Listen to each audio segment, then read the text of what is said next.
नमस्कार, आप देख रहे हैं तेज खबर 24 और वक्त है खबरों का।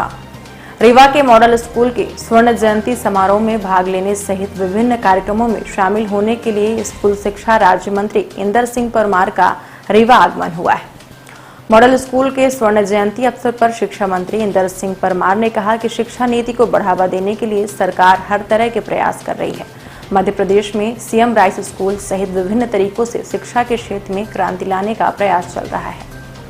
मॉडल स्कूल के 50 वर्ष पूर्ण हो जाने के बाद आज स्वर्ण जयंती अवसर पर शिक्षा मंत्री इंदर सिंह परमार के द्वारा कई घोषणाएं की गई। उन्होंने कहा कि विद्यालय में पढ़ने वाले नववीं में 239 सीट की जगह अब यहां 300 सीट होगी, जिसमें बच्चों को प्रवेश मिलेगा। मॉडल स्कूल में हो रहे बहुमंजिला इमारत के नए भवन में शिक्षा हेतु उपकरणों के लिए रखी गई मांगों को पूरा करते हुए शिक्षा मंत्री ने विद्यालय के विकास में हर संभव मदद करने का भरोसा दिलाया है। बीते कई दिनों से वीर सावरकर के संबंध में चल रहे विवादों पर विराम लगाते हुए शिक्षा मंत्री ने इंदर सिंह परमार ने कहा कि वीर सावरकर एक नायक है और उन्हें उन पर गर्व है। एक ही जीवन में जिसे 2 बार आजीवन कारावास की सजा मिली हो, वह देशद्रोही कैसे हो सकता है। विरोधियों को उन पर गर्व करना चाहिए। इंदर सिंह परमार शिक्षा मंत्री ने कहा कि राष्ट्रीय शिक्षा नीति भारत के सभी राज्यों ने स्वीकार की है। अभी तक गलत इतिहास पढ़ाया जा रहा था। नई शिक्षा नीति में इतिहास में परिवर्तन किया जाएगा और बच्चों को सही इतिहास की जानकारी दी जाएगी।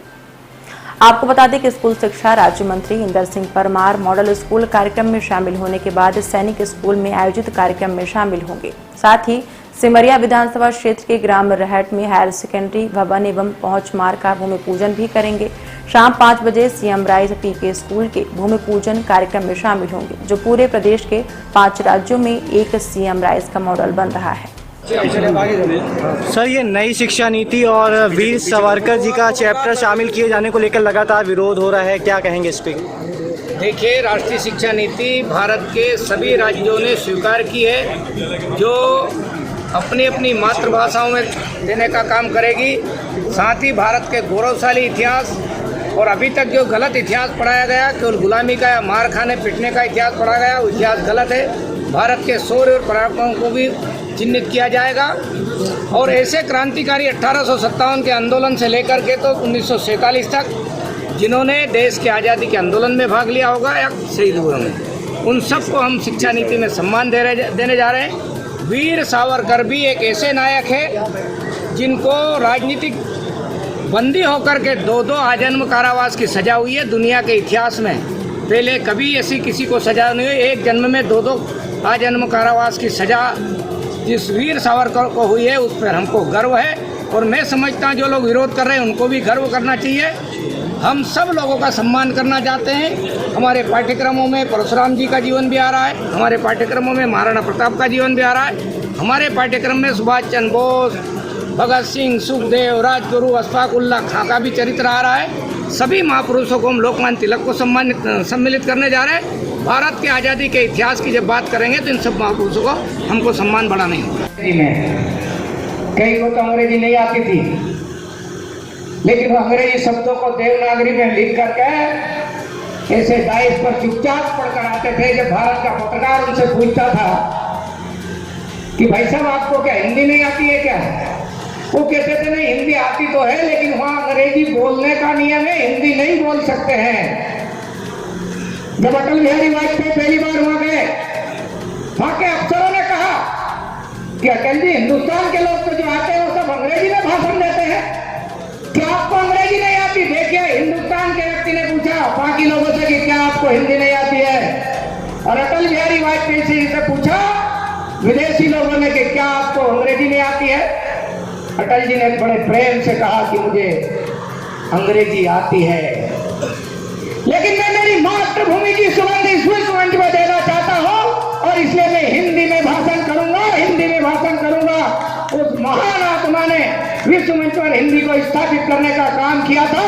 ऐसा अपनी अपनी मातृभाषाओं के प्रति हिंदुस्तान के लोगों को गर्व करने की जब प्रेरणा मिलेगी तो मुझे पूरा विश्वास है।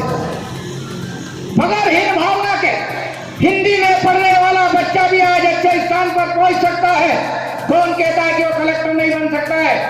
कौन कहता है कि वो डॉक्टर नहीं बन सकता है? कौन कहता है कि इंजीनियर नहीं बन सकता है? आज दुनिया के लोग जब भारत के प्रधानमंत्री हिंदी में दुनिया के मंच पर, विश्व मंच पर भाषण देते तो सब लोग ताली बजाकर स्वागत करते हैं। हिंदी के प्रति हीन भावना का जिन जिन लोगों के मन में भाव है, मेरी प्रार्थना है वो उस भाव को निकाल दे। हम अपनी मातृभाषा के आधार पर, अपने परिश्रम के आधार पर भारत को फिर से विश्व गुरु बनाने के संकल्पों को पूरा करेंगे। ताकतवर देश बनेगा और भारत की ध्वज पताका फिर से विश्व मंच पर फैलेगी। जैसा स्वामी विवेकानंद ने चाहा था वैसा भारत का निर्माण हमारी आंखों के सामने 2047 आजादी के 100 साल पूरे करते करते होने वाला है। कई सारे लोग हो सकता है दुनिया में नहीं रहे, मैं भी नहीं रहूं, जरूरी नहीं है, लेकिन ये आज की जो पीढ़ी बैठी है, छात्र बेटा बेटियां बैठी है, ये सब लिख कर रख ले 2047 का भारत विश्व गुरु भारत होगा, शक्तिशाली भारत होगा और सूर्य की ऊर्जा के आधार पर हम आत्म ऊर्जा के क्षेत्र में आत्मनिर्भर भारत बनने का अपना सपना पूरा करेंगे। क्योंकि भारत के पुरखों ने हमको जो दिया है उसी में से हमको सबको खोज के आगे बढ़ना है। आइए आप इस आह्वान में, आइए इस सब में आप शरीक होकर के अपने नागरिक के कर्तव्य का पालन पूरा करेंगे। आज मुझसे आदरणीय हमारे राजेंद्र शुक्ल जी ने भाषण में कहा था कि हम भवन बन रहे हैं, लेकिन फर्नीचर नहीं है। जितना भी फर्नीचर इस विद्यालय को लगेगा वो पूरा फर्नीचर देने का काम बोर्ड के द्वारा किया जाएगा। यहाँ पर आने वाले समय में एक स्टेडियम, सोलर सिस्टम और स्मार्ट क्लास होना चाहिए, उसके लिए भी बोर्ड यहाँ के लिए पैसा देगा। लेकिन एक और यहाँ का बहुत अच्छा विद्यालय, शासकीय उत्कृष्ट विद्यालय, जहाँ पर 9th की 240 सीटें हैं प्रवेश के लिए, हम उसमें 80 सीट बढ़ा रहे हैं, यानी 240 से 320 सीटें उस विद्यालय में हो जाएगी। शिक्षा के पवित्र मंदिर, उस भाव के साथ में हम अच्छा करने की कोशिश कर रहे हैं।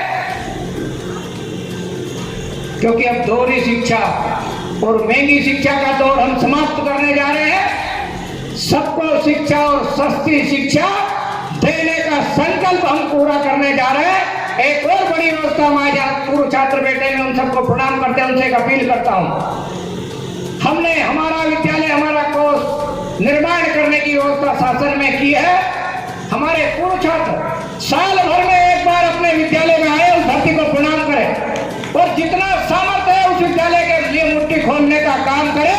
तो भारत की परंपरा में जो जन भागीदारी का योगदान था, समाज के द्वारा शिक्षा संचालित हो रही थी। मैं इसलिए पूरा नहीं बोला कि बहुत समय लगता, 2 घंटा लगता, इसलिए मैं अंग्रेजों के काल के पहले की शिक्षा, भारत की शिक्षा कैसी थी उस पर बोल सकता था।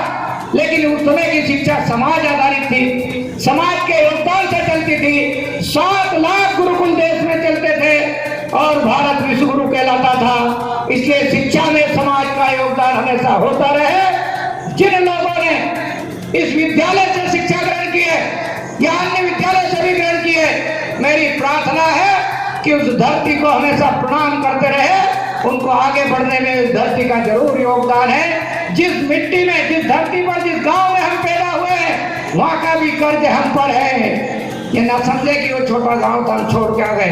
उस गांव को भी हम श्रेष्ठता देते रहे, क्योंकि बचपन में शायद वहां की धूल हमसे लगी होगी, बचपन में वहां की मिट्टी हमसे लगी होगी, वहां का जल हमने ग्रहण किया होगा, वहां का अन्न ग्रहण किया होगा, और जहाँ का जल और अन्न ग्रहण किया है वहां का कर्ज हमेशा एक व्यक्ति पर बना रहता है। उस कर्ज को उतारने का फर्ज भी हमेशा निभाते रहेंगे। इसी विश्वास के साथ आज ये 50 साल पूर्व प्रवेश कर रहे हैं, 50वें साल में। इसलिए मॉडल स्कूल के सभी प्राचार्य सहित सभी शिक्षक बंधु भगिनियों को भी मैं प्रणाम करता हूं, उनका अभिवादन करता हूं और बधाई देता हूं कि साल भर की गतिविधि आपके विद्यालय को श्रेष्ठ स्थान पर पहुंचाने में आपका परिश्रम और मेहनत काम आएगी। और भारत माता की वंदना करने में, जय जयकार करने में मॉडल स्कूल रीवा का नाम भी उल्लेखनीय अक्षरों में लिखा जाएगा, स्वर्ण अक्षरों में लिखा जाएगा, ऐसा मुझे पूरा विश्वास है। भारत